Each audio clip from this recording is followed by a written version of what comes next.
Il est tout juste 19h heure d'Alger. Vous regardez Al24 News. Merci de nous rejoindre pour cette édition de ce vendredi 15 mai 2026. Tout de suite, les titres de l'actualité. À la une ce soir, sommet Chine-États-Unis, le président américain achève sa visite et quitte Pékin. Cessez-le-feu Moyen-Orient pour Téhéran. Les négociations avec les Américains souffrent d'un manque de confiance. On fait le point dans ce journal. Après 78 ans de la Nakba, le peuple palestinien demeure aujourd'hui plus que jamais attaché à sa terre en dépit de l'agression sioniste. Reportage dans ce journal. Et puis Algérie-Sénégal, le calife général de la Faïda Tidjaniya du Sénégal, Cheikh Mohamed El Mahi Ibrahim Niasse, en visite spirituelle en Algérie. Bonsoir à tous, si vous venez de nous rejoindre, on entame ce journal avec cette information. Le président américain Donald Trump a quitté Pékin vendredi après-midi, concluant ainsi sa visite d'État en Chine. Wang Yi, membre du bureau politique du comité central du Parti communiste chinois et ministre des Affaires étrangères, a accompagné Trump à l'aéroport.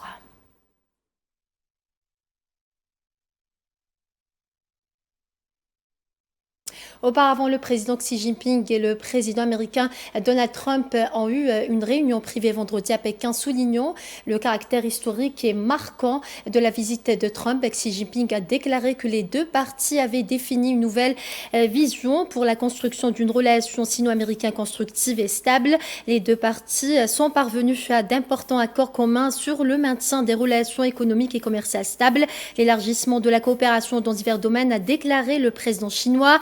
Les deux parties ont également convenu de renforcer la communication et la coordination sur les questions internationales et régionales, a déclaré Xi Jinping.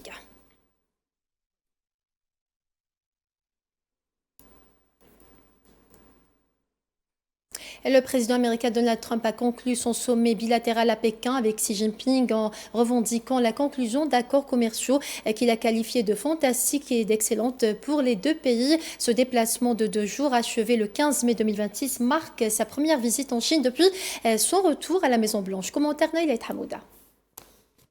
C'est un départ sous le signe du succès. Juste avant que la porte d'Air Force One ne se ferme, Donald Trump dresse un bilan triomphal de sa visite d'État en Chine.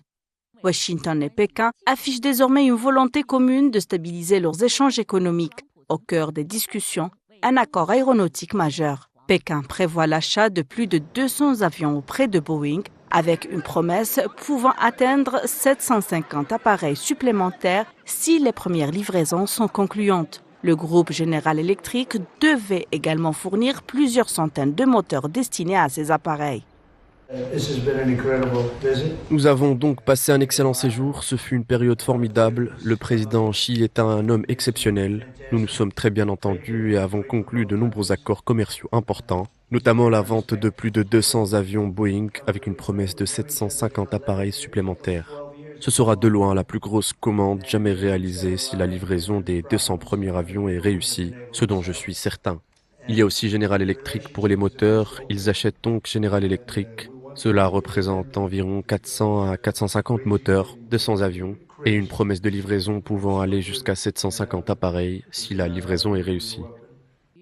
Washington évoque aussi des discussions avancées sur des échanges de biens dits non sensibles pour plusieurs dizaines de milliards de dollars. Les deux puissances souhaitent désormais éviter une nouvelle escalade commerciale après des mois de tensions douanières.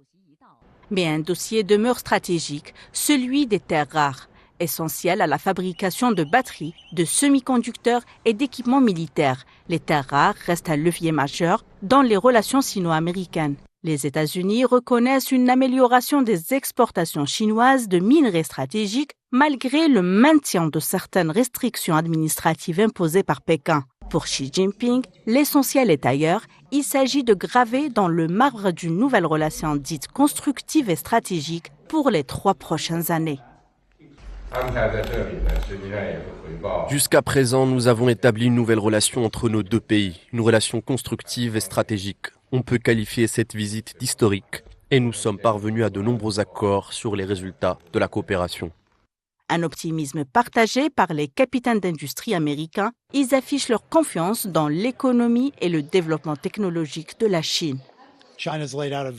La Chine a présenté un plan quinquennal très clair et ambitieux. Il s'agit du 15e plan quinquennal. Et vous savez, je m'attends à ce que la Chine continue de progresser et de connaître une croissance économique plus forte dans le cadre de la mise en œuvre de ce nouveau plan quinquennal. Malgré des rivalités persistantes, Washington et Pékin semblent vouloir privilégier le dialogue économique afin de préserver la stabilité des marchés mondiaux. Toujours dans le même contexte, la construction d'une relation sino-américaine constructive offrira un vaste potentiel de coopération dans le commerce, la technologie et l'investissement entre les deux pays.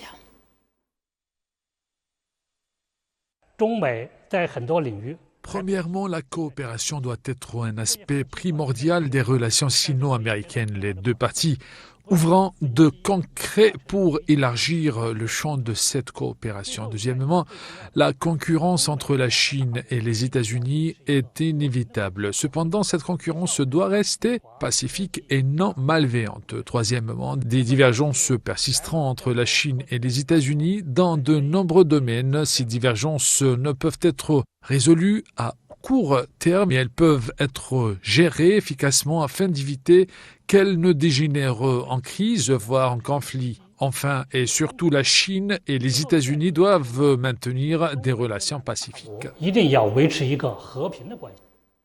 Et s'adressant aux journalistes à bord d'Air Force One lors de son retour d'une visite en Chine, le président américain Donald Trump a déclaré vendredi qu'il avait longuement discuté de Taïwan avec le dirigeant chinois Xi Jinping et qu'il ne pense pas qu'il y ait de désaccord sur cette question.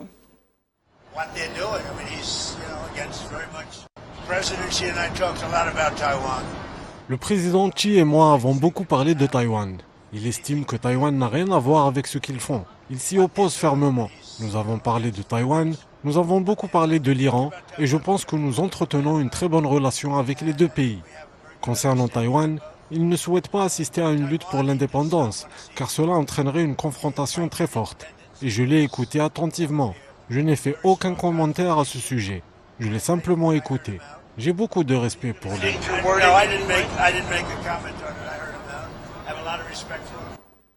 Et l'Iran s'est imposé comme l'enjeu central et discret du sommet de Pékin entre Donald Trump et Xi Jinping, bien que Téhéran n'ait fait aucun commentaire officiel. Ses actions sur le terrain ont lourdement pesé sur les discussions économiques et géopolitiques des deux superpuissances. Safwan Ben Sabri.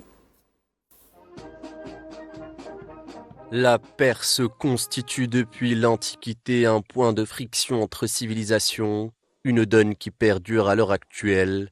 Le sommet sino-américain n'a pas dérogé à la règle. En ce qui concerne l'Iran, c'est très intéressant. Il est fermement convaincu qu'ils ne doivent pas posséder l'arme nucléaire. Il a dit très clairement, ils ne doivent pas posséder l'arme nucléaire. Et il souhaite qu'ils rouvrent le détroit. Mais comme il l'a dit, ils l'ont fermé, puis vous les avez fermés, avec un sourire. À l'issue des entretiens entre les deux présidents jeudi, les deux hommes sont convenus que le détroit d'Ormuz devrait rester ouvert. Le président chinois a lui clairement exprimé l'opposition de la Chine à la militarisation de cette voie navigable et à toute tentative d'instaurer un péage pour son utilisation que Téhéran a menacé de mettre en place. Bien que Donald Trump n'ait pas pris d'engagement concernant la vente d'armes à Taïwan, Xi Jinping se serait engagé de son côté à ne pas envoyer d'équipement militaire à l'Iran. Selon Donald Trump, la Chine s'engage à ne pas soutenir militairement l'Iran, alors que de nombreuses informations sur un soutien russe et chinois circulent depuis le début du conflit. Selon le compte-rendu des discussions publiées par l'administration Trump, la Chine aurait affirmé son intérêt pour le pétrole américain dans le contexte des tensions à Ormuz.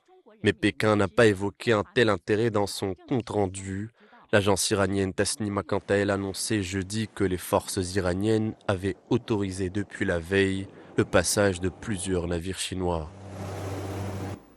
Autre information de ce journal, le ministre iranien des Affaires étrangères Abbas Araghchi a déclaré ce matin que les négociations américano-sionistes souffraient d'un manque de confiance, soulignant que Téhéran souhaitait des conditions claires et précisément définies avant la conclusion de tout accord. Araghchi s'exprimait à New Delhi où il assistait à une réunion des ministres des Affaires étrangères des BRICS aux côtés de ses homologues dont la Russie.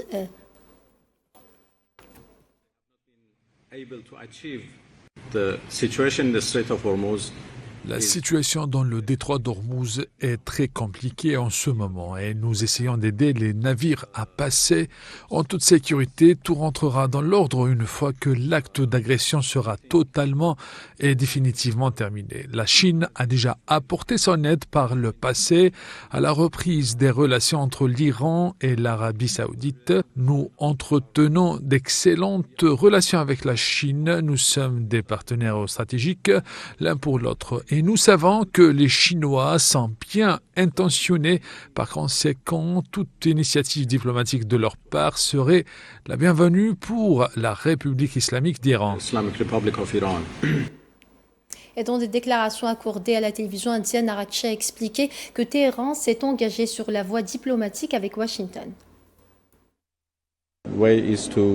Concernant la voie diplomatique, nous avons effectivement commencé à nous y engager. Mais le chemin reste semé d'embûches. Le problème le plus marquant demeure dans les messages contradictoires que nous recevons du côté américain à travers les multiples déclarations et positions qui en émanent. Par ailleurs, le ministre iranien des Affaires étrangères a souligné que son pays n'assume pas la responsabilité de la déstabilisation de la sécurité dans le détroit d'Ormuz. Quant au détroit d'Ormuz, il reste ouvert, particulièrement devant les pays amis. Les restrictions ne visent que les parties hostiles. Quant aux navires appartenant aux autres pays, il leur est seulement demandé de coordonner leur passage avec nos forces militaires afin de garantir la sécurité de la navigation et d'éviter tout incident ou obstacle potentiel. La seule solution pour garantir pleinement la sécurité de la navigation est de mettre un terme définitif à cette guerre et à ce moment-là, nous garantirons un passage sûr pour tous les navires sans exception. Dans le reste de l'actualité de ce journal, après 78 ans de la Nakba, le peuple palestinien demeure aujourd'hui plus que jamais attaché à sa terre en dépit de l'agression sioniste et de la politique de déplacement forcé exercée par l'occupation sioniste sur les Palestiniens. Iman Marat. Après 78 ans de résistance, la Nakba n'est plus seulement un souvenir pour les Palestiniens. C'est une réalité quotidienne. En dépit de l'agression et du déracinement forcé imposé par les sionistes, les Palestiniens restent debout, plus attachés que jamais à leurs racines. Cette blessure est loin de se refermer, plutôt une mémoire collective et un acte de résistance.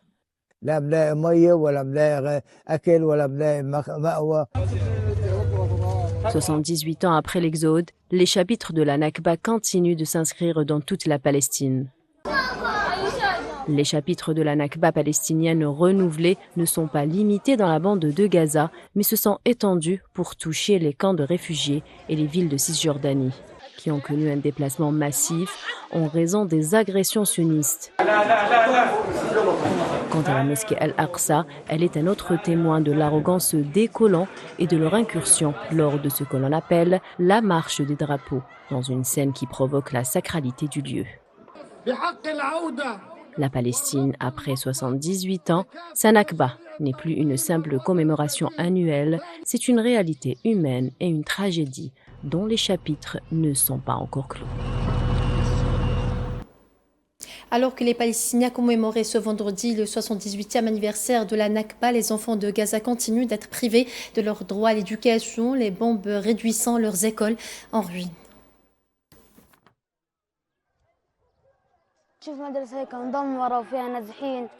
Voici mon école. Quand je l'ai vue détruite ainsi, j'étais si triste, car notre avenir est devenu incertain.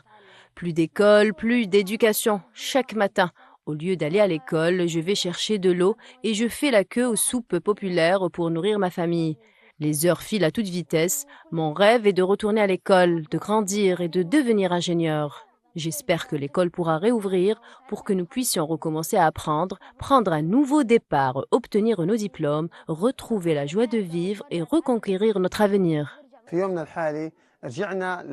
Nous voici de retour en 1848, comme nos grands-parents. Aucun avenir, des rêves brisés, des écoles détruites. Nos grands-parents nous racontaient leur époque, mais nous vivons une situation encore plus terrible. Des enfants de 11 ou 12 ans, pas d'éducation, juste la guerre. C'est la catastrophe de 1948 qui se répète en pire. En Jordanie, des milliers de manifestants ont défilé dans les rues pour exprimer leur solidarité indéfectible avec le peuple palestinien à l'occasion du 78e anniversaire de la Nakba, rassemblés dans une ambiance empreinte d'émotion et de ferveur nationale. La foule a scandé des slogans réclamant la justice, la fin de l'occupation et le respect du droit au retour des réfugiés palestiniens. Ce rassemblement massif dans la capitale jordanienne est venu réaffirmer le lien historique qui unit les deux peuples tout en envoyant un message fort à la communauté internationale sur la persistance de la cause palestinienne au cœur des préoccupations régionales.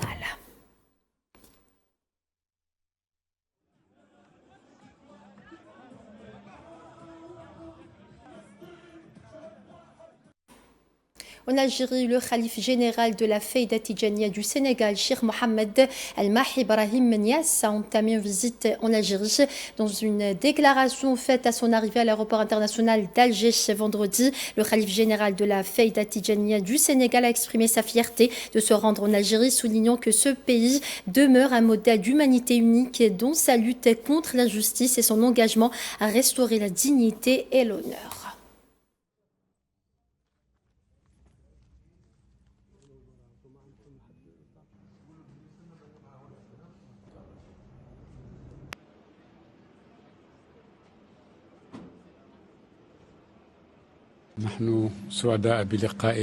Je suis très heureux de rencontrer nos frères ici en Algérie, terre de noblesse et terre des révolutionnaires, un exemple de rejet de l'injustice.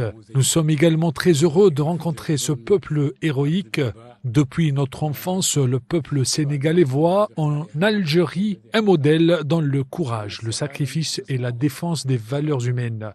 Comme s'il s'agissait d'une légende quant à sa fidélité, son amour et sa capacité à donner tout ce qu'il possède pour repousser l'oppression et l'injustice au nom du bien.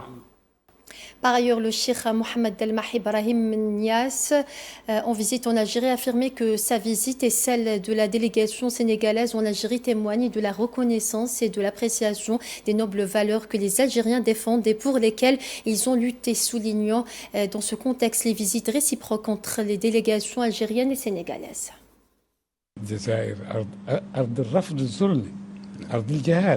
L'Algérie, terre de révolutionnaires, a donné à l'humanité un exemple magistral de résistance au nom de la dignité. C'est à travers ce combat qu'ils sont devenus un peuple aimable et profondément respectueux. Nous sommes venus du Sénégal pour nous remémorer cette immense histoire. Chaque année, une délégation algérienne également se rend chez nous pour participer à nos événements et célébrer notre prophète Mohammed. Ainsi, tous ces échanges et cette participation mutuelle œuvrent en faveur du bien et de la dignité pour une humanité meilleure. Le ministre algérien des Affaires religieuses et des Waqf, Youssef Belmehdi, accompagné du khalife général de la Tariqa Tijaniya dans le monde, Cheikh Sidi Ali Belaribi, a accueilli vendredi à Alger le khalife général de la Fayda Tijaniya du Sénégal, Cheikh Mohamed El-Mahi Ibrahim Niasse, dans le cadre d'une visite officielle. Dans son allocution, le ministre Belmehdi a affirmé que l'Algérie ouvre ses bras à ses frères du Sénégal. Nous sommes tous heureux de votre venue ainsi que de celle de la délégation qui vous accompagne. Si Dieu le veut, l'Algérie sera le berceau du renforcement de nos liens de fraternité. Nous sommes face à un pays, un peuple frère qui aime Dieu et son prophète, et nous le sommes tous autant. Soyez les bienvenus, nous souhaitons que votre visite soit fructueuse, que vous repartiez comblés de bienfaits et que nous puissions apprendre de vous. En Somalie, l'armée somalienne a annoncé vendredi l'élimination de 50 éléments du groupe terroriste Shabab, dont des chefs de premier plan lors d'une opération militaire menée dans le sud-ouest du pays. Dans un communiqué, les forces armées somaliennes ont précisé que cette opération a été lancée en riposte à une attaque menée jeudi matin par des hommes armés dans la périphérie de la ville de Bidowa, ciblant les forces de sécurité. Il est à noter que l'armée somalienne poursuit ses opérations militaires contre les terroristes Shabab depuis plus d'une année.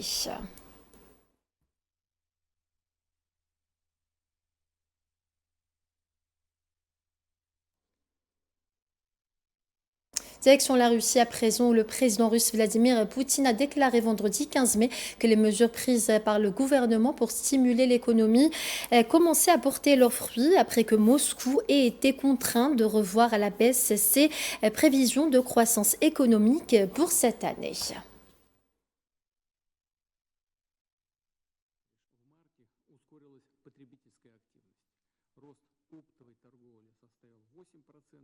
Прирост промышленного производства в марте плюс 2,3%, а обрабатывающая промышленность росла более высокими темпами 3%. В целом ВВП страны в марте, чтобы экономический рост становился более основательным. И сразу отмечу, Je tiens à souligner d'emblée que les mesures et décisions prises récemment par le gouvernement de la Fédération de Russie ont commencé à produire certains résultats positifs. Disons avec une certaine retenue. L'activité de consommation s'est accélérée en mars dernier. La croissance du commerce de gros a atteint 8%, tandis que celle du commerce de détail a progressé d'environ 6,2%. Parallèlement, le chômage demeure à un niveau minimal de 2,2%. La production industrielle a progressé de 2,3% en mars et le secteur manufacturier a connu une croissance encore plus rapide de 3%. Au total, le PIB du pays a augmenté de 1,8% en mars dernier. Dernière information avant de clôturer ce journal, le gouvernement cubain a annoncé jeudi 14 mai que John Ratcliffe, directeur de la CIA, agence centrale de renseignement américain, s'était rendu à La Havane et avait rencontré des responsables cubains. Selon un communiqué du gouvernement cubain, cette visite a été organisée à la demande du gouvernement américain. La réunion s'est déroulée dans un contexte de relations bilatérales complexes dans le but de promouvoir le dialogue politique et d'aborder la situation actuelle entre les deux pays, indique le communiqué. Au cours des discussions, les deux parties ont exprimé leur volonté de renforcer leur coopération en matière d'application de la loi, toujours selon le communiqué.